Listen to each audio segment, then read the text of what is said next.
जिंदगी में कभी कभी दो विपरीतों का मिलन प्रसंग इतना रोचक हो जाता है कि लोग सदियों तक चटकारे ले लेकर उनके किस्से सुनते रहते हैं। अब मिसाल के लिए हाथी और चूहे को ही ले ले। आकार के मामले में दोनों धरती के दो ध्रुवों की तरह एक दूसरे के विपरीत हैं। गजब की बात यह है कि दोनों का आमना सामना भी नहीं होता। अब नहीं होता तो नहीं होता, लेकिन किसी ने शपथ थोड़ी ले रखी है।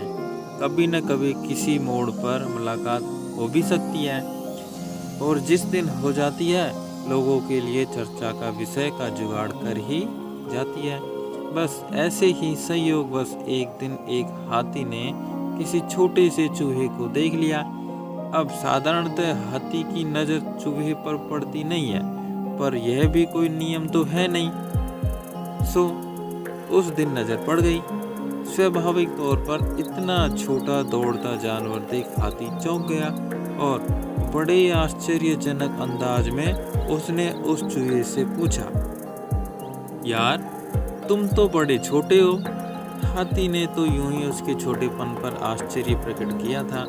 अब बात तो साधारण थी, पर चूहे के भीतर छिपा कॉम्प्लेक्स यह सुनते ही उफान मार गया और तुरंत बात संभालते हुए बोला, यह तो कुछ दिनों से तबीयत खराब है, वरना मैं भी तुम्हारी तरह हट्टा कट्टा ही था।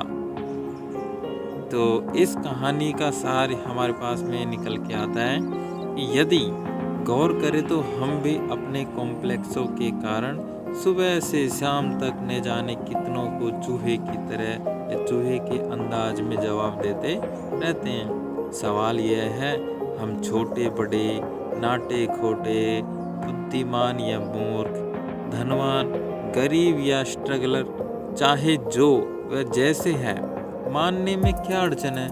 हम जैसे भी हैं। महत्वपूर्ण तो हमारा वजूद है। इतनी सी बात हम क्यों नहीं समझते।